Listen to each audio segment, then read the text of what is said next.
The nation capital in Washington, D.C., the site tonight for college basketball in the Smith Center between the Georgetown Hoyas and the George Washington Colonials. The band is getting the fans ready to go inside the Smith Center. Should be a great crosstown college basketball matchup. Welcome inside. Byron Kerr alongside former George Washington shooting guard Megan Knight. And Megan, you're very familiar with this matchup between these two teams. You played in that game last year. What's it like to be in a different role this time? It's definitely different, to say the least.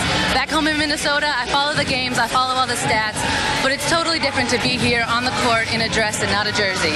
Well, George Washington is off to an outstanding start this year, a win streak for Jonathan Sippis. Why are they playing so well? They are on a great winning streak at this point. I think two factors go into that. Their point guards, Shakisha Miller and Lauren Chase, are both upperclassmen, have that experience, and also the front court is just playing stellar right now. One of the players in the front court is Kelly Franke. She's a freshman, and she has really jump-started the offense. She has. Right now, she's averaging just over 14 points a game and 8 rebounds, shooting over 50% from the field. Coach Sipp said what's really great about Kelly is that her emotions don't change throughout the game. She's a confident player, and that confidence never wavers. Natasha Adair takes over for the Georgetown Hoyas. A little bit of bumpy road to start things off, but they also have a talented freshman, Dorothy Adamico. Yes, Adamico leads the Hoyas right now, 12 points, 8.3 rebounds a game. Almost half of those rebounds are coming on offensive boards. She was named the Big East preseason Rookie of the Year. Her strength is getting to the basket. That will be a little bit different out there without Lauren Chase. Crenshaw, a big opportunity tonight. Very true. And there are three keys to this game that the GW really wants to come out with a win. The first one is rebounding. Not just rebounding, but relentless rebounding. As a team, GW out-rebounds teams by 15 boards per game. On the other side, however, Georgetown leads the Big East in rebounding. And Georgetown's makeup is full of forwards that crash the glass.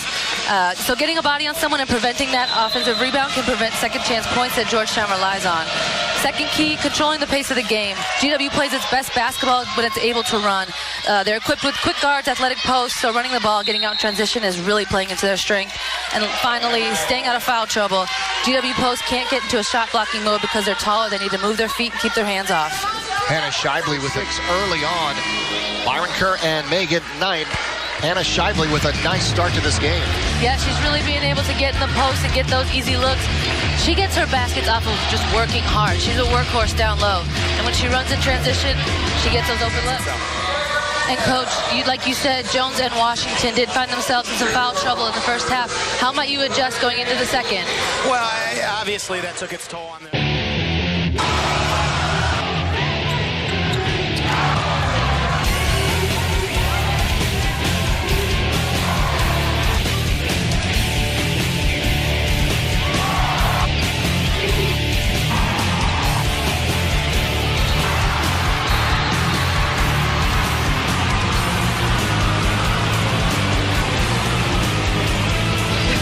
Hey, I got to call that game.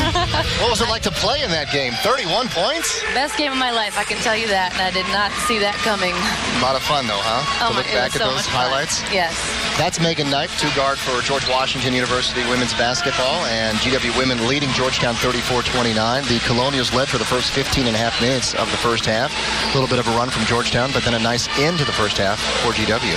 Definitely, and I think despite the fact that Jones has been on the bench most of the first half for GW, Shannon Crenshaw and Hannah Shively have stepped up in a big way for them. Crenshaw's hit three three-pointers so far in the first half. That's a career high. It's been sealed off here to start the second half. Again, you can see the power that Jones has when players are driving to the hoop. One thing she has to be careful of is to not leave her feet, because that's where the fouls happen.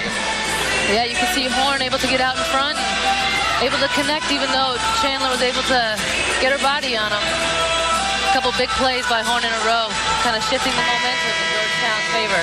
She's got 2 GW.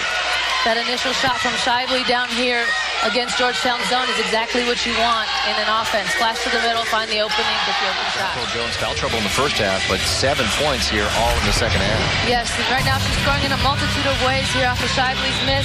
Jonquil able to get the floater to go in off the backboard. Next time, she makes her own move, gets the and one to go in.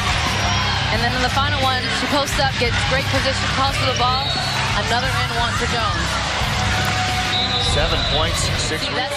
That's the help defense that Coach Sippis wants. When you get someone on the baseline, then you basically have 3 defenders on someone driving to the basket. 15 turnovers for the Hoyas. One thing Georgetown's really good at is driving to the basket, getting someone to commit and help on defense, and finding that open post player. So GW has to really watch out for that. Job by Jonquel Jones, and nice transition by GW. Exactly. I said they shouldn't get in the shot blocking mode, but when you have shot blocks like that, you can. And on the other end, you see the other big, Kyra Washington, able to beat everyone down the floor and get that wide open layup. Shannon Cranshaw. I know in her career high so far has been 3, but you can see on these plays, anyone that goes under the screens, they soon realize their mistake, and it's going up in the air. She also, for Cranshaw, has a quick release.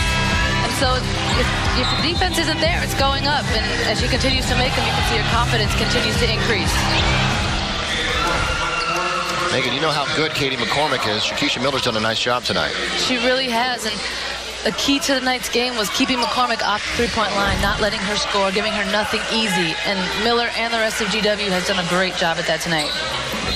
Hannah Shively, a career-high 17 points. Jonquel Jones, 15, all in the second half. And Shannon Cranshaw, 12 points on 4 3-pointers. For former GW standout Megan Knight and our entire Comcast Sportsnet crew, I'm Byron Kerr. The final score, George Washington 72, Georgetown 60. Tune in Thursday as the GW men host the DePaul Blue Demons at 7 on CSN+. This has been a presentation of George Washington University and the NBC Sports Group.